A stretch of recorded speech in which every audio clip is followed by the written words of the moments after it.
2019 ခုနှစ်တုန်းကရီယယ်သင်းပေါ်တွေကိုပြသခဲ့တဲ့ရိုနယ်ဒိုရဲ့အားပါပြင်းထန်တဲ့ကန်ချက်ပရိသတ်များလုံးဝမင်္ဂလာပါခင်ဗျာ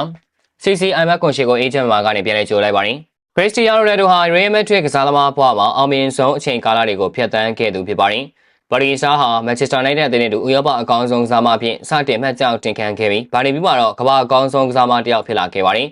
ဒါအပြင်ရိုနယ်ဒိုဟာရီယယ်မက်ဒရစ်မှာ900တိကျဖျက်ဆီးခဲ့ပြီးတဲ့နောက်ပွဲပေါင်း438ပွဲမှာသွင်းဂိုး450အထိသွင်းယူထားနိုင်ခဲ့ပါတယ်ဒါရီယယ်မက်ဒရစ်အသင်းရဲ့တမိုင်းတစ်လျှောက်ဂိုးများဆုံးသွင်းယူနိုင်ခဲ့တဲ့ကစားမအဖြစ်မှတ်တမ်းဝင်စေခဲ့ပါတယ်။ဒါအပြင်ရိုနယ်ဒိုဟာရီယယ်မှာကစားနေစဉ်အတွင်းချန်ပီယံလိ၄ချိန်၊ဘောလုံးတရားစု၄ချိန်နဲ့ပြည်တွင်းစုဗလာ6လုံးထိရရှိခဲ့ပါသေးတယ်။ရိုနယ်ဒိုဟာ2010ခုနှစ်နောက်ပိုင်းရီယယ်မက်ဒရစ်နဲ့အတူကမ္ဘာအကောင်းဆုံးကစားမတစ်ယောက်ဖြစ်လာခဲ့ပြီးနှစ်စဉ်နှစ်တိုင်းလိုဥရောပအကောင်းဆုံးစုပေးပွဲကမ္ဘာအကောင်းဆုံးစုပေးပွဲတွေရဲ့စင်မြင့်တွေကိုတက်ရောက်ခဲ့ရသူဖြစ်ပါတယ်။ရီယယ်မက်ဒရစ်မှာနောက်ဆုံးရာသီဖြစ်ခဲ့တဲ့2019-2018ဘောလုံးရာသီမှာတော့ရိုနယ်ဒိုဟာအမြင့်ဆုံးချိန်စွမ်းတွေကိုဆက်လက်ထိန်းသိမ်းထားနိုင်ဆဲဖြစ်ပါတယ်။ရိုနယ်ဒိုဟာအဲ့ဒီနှစ်မှာရီယယ်နဲ့အတူချန်ပီယံလိဖိုင်နယ်မှာလီဗာပူးကိုနိုင်ယူပြီး9ချိန်မြောက်ချန်ပီယံလိစုဗလာကြီးကိုလည်းကိုင်မြောက်နိုင်ခဲ့ပါတယ်။ရိုနယ်ဒိုဟာအဲ့ဒီပွဲစဉ်မတိုင်ခင်တုန်းကရီယယ်မက်ဒရစ်အသင်းပေါ်တွေနဲ့အတူလေ့ကျင့်အစီအစဉ်မှာ shooting skate လေ့ကျင့်နေတဲ့ဗီဒီယိုဖိုင်တစ်ခုဟာဒီရက်ပိုင်း social media ထပ်မှာပြန်လည်ပြန့်နှံ့လာခဲ့ပါတယ်။ဗီဒီယိုဖိုင်ထဲမှာဆိုရင်ရီယယ်အသင်းပေါ်တွေဖြည့်ကြတဲ့တိုနီခရူ၊ကက်စမီရို၊မိုဒရစ်တို့ကသူ့ရဲ့ shooting skate တွေကိုပြသခဲ့ပါတယ်။ရိုနယ်ဒိုရဲ့လက်ရောက်တဲ့ခါမှာတော့ပေါ်တူဂီသားဟာဘောလုံးကိုကင်မရာမြင်ကွင်းကနေပြပြသားသားဖမ်းယူလို့မရနိုင်တဲ့အမြန်နှုံးမျိုးနဲ့ကန်ပြခဲ့တာဖြစ်ပါတယ်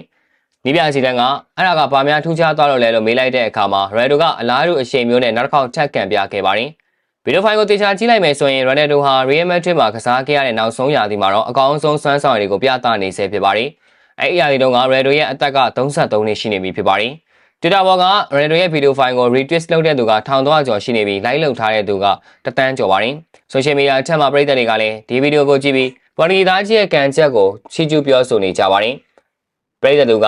အသက်33နှစ်ရဲ့ကစားမတစ်ယောက်ရဲ့ပါဝါကြီးကကြောက်စရာကောင်းလို့နဲ့လက်ရှိကမ္ဘာအကောင်းဆုံးလူငယ်ကစားမကြီးလို့ဆိုရမယ့်ဟာလန်အမ်ဘာပေတိုးတောင်ဒီလောက်ထိကန်ချက်ပြင်းမှာမဟုတ်ဘူးဆိုပြီးတော့ချီးကျူးသွားခဲ့ပါတယ်။နောက်တို့ကလည်းရီယယ်မက်ဒရစ်ကနေအနိုင်ပိုင်းပြီးတော့ထွက်ခွာသွားခဲ့တာပါ။သူ့ရဲ့ကစားမဘဝအကောင်းဆုံးအချိန်တွေကိုရီယယ်မက်ဒရစ်မှာပဲကုန်ဆုံးခဲ့ပါတယ်လို့ပြောဆိုသွားခဲ့ပါတယ်။ရိုနယ်ဒိုကလက်ရှိချိန်မှာအသက်40ကျော်နေပြီဖြစ်ပေမဲ့လည်းမြက်ခင်းစိမ်းကျော်မှာလူငယ်တွေနဲ့အပြိုင်ဂိုးတွေကိုအမျိုးတွေလိုသွင်းယူနေဆဲဖြစ်ပါတယ်။ရိုနယ်ဒိုကပြီးခဲ့တဲ့ Nation League ပြိုင်ပွဲတုန်းကလည်းပေါ်တူဂီအသင်းကိုဘောလုံးပွဲထိရအောင်စွမ်းဆောင်နိုင်ခဲ့တယ်လို့ပေါ်တူဂီအသင်းနဲ့အတူချန်ပီယံဖလားရအောင်လည်းအဓိကနေရာကနေပံ့ပိုးပေးတယ်လို့ဖြစ်ပါတယ်။ရိုနယ်ဒိုက Nation League ပြိုင်ပွဲတစ်ချောင်းသွင်းဂိုး8ဂိုးထိသွင်းယူခဲ့ပြီးလူငယ်ကစားသမားတွေထက်ဂိုးပိုသွင်းကပြိုင်ပွဲဂိုးသွင်းပြင်စုကိုလည်းရရှိခဲ့သူဖြစ်ပါတယ်။ဒါအပြင်ဂျာမနီနဲ့ကစားခဲ့တဲ့ဆီမီဖိုင်နယ်မှာအဖိုးတန်နိုင်ကိုစပိန်နဲ့ကစားခဲ့တဲ့ဖိုင်နယ်မှာအရေးကြီးတဲ့ခြေပါဂိုးတွေကိုရိုနယ်ဒိုကိုတိုင်ကသွင်းယူပေးခဲ့တာဖြစ်ပါတယ်။ရိုနယ်ဒိုနဲ့လက်ရှိချိန်မှာဘောလုံးလောကကနေနိုင်ယူဖို့အစီအစဉ်မရှိသေးဘဲပေါ်တူဂီနဲ့အတူ2026ကမ္ဘာ့ဖလားကိုဆင်နွှဲခြင်းနဲ့ဆန္ဒပြပြနေပါတယ်။ရိုနယ်ဒိုတယောက်သူလိုချင်နေတဲ့ကမ္ဘာ့ဖလားချန်ပီယံဆုကြီးကိုကစားမဘကအနားပြုခင်ရရှိသွားမလားဆိုတာကတော့ဆက်လက်စောင့်ကြည့်သွားရမှာဖြစ်ပါတယ်။ဟုတ်ကဲ့ပါဗျာဗီဒီယိုလေးကလောက်ပါပဲနောက်နေ့မှာလည်းအားကစားနဲ့ပတ်သက်တဲ့သတင်းအကြောင်းတွေကိုတင်ဆက်ပေးသွားမှာဖြစ်တာကြောင့်ကျွန်တော်ရဲ့ page တွေကို like and follow လုပ်ပြီးဒီဗီဒီယိုလေးကိုလည်း share ပေးကြပါဦးလို့ပြောရင်းနဲ့အနီးကောင်းချုပ်လိုက်ရပါတယ်ခင်ဗျာ။